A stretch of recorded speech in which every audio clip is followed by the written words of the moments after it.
ఆంధ్రప్రదేశ్ విడిపోయాక ఇప్పటి వరకు 2 ప్రభుత్వాలు రాష్ట్రాన్ని పాలించాయని ముఖ్యమంత్రి జగన్ పేర్కొన్నారు. గతానికి ఇప్పటికీ రాష్ట్రం మారలేదు, బడ్జెట్ మారలేదన్నారు.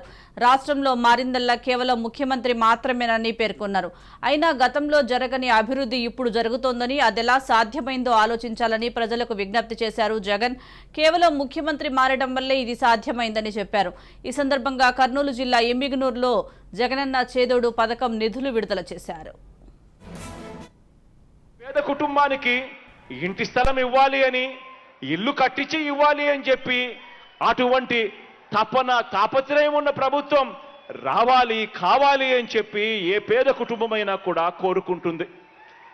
ఏ పేద కుటుంబమైనా కూడా వారి కష్టాలను అర్థం చేసుకొని ఒక నిరుపేద కుటుంబాన్ని శాశ్వతంగా కూడా పేదరికం నుంచి బయటికి పడేసేందుకు ఆ కుటుంబంలోని పిల్లలను చదివించే ఒక మంచి మేనమామ ముఖ్యమంత్రి స్థానంలో ఉండాలి అని చెప్పి ప్రతి పేద కుటుంబము కోరుకుంటుంది.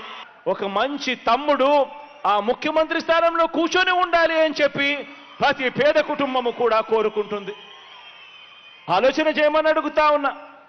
మరి ఇలాంటి మార్పులన్నీ కూడా రాష్ట్రంలోని ప్రతి జిల్లాలోనూ, రాష్ట్రంలోని ప్రతి గ్రామంలోనూ, రాష్ట్రంలోని ప్రతి ఒక్క కుటుంబంలోనూ ఈ మార్పులన్నీ కూడా మన కళ్ళ ఎదుటే కనిపించే విధంగా, ప్రస్ఫుటంగా కనిపించేట్టుగా ఆ పాలన మనకు అందుబాటులోకి వస్తే అలాంటి పాలనను ఏమంటారు అని చెప్పి ఒక్కసారి ఆలోచన చేయమని కోరుతా ఉన్నా.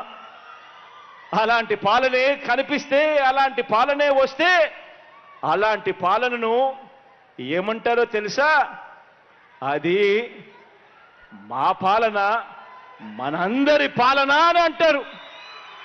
అది మా బిడ్డ పాలన అని అంటారు. అది మా అన్న, మా తమ్ముడు జగనన్న పరిపాలన అని చెప్పి అంటారు.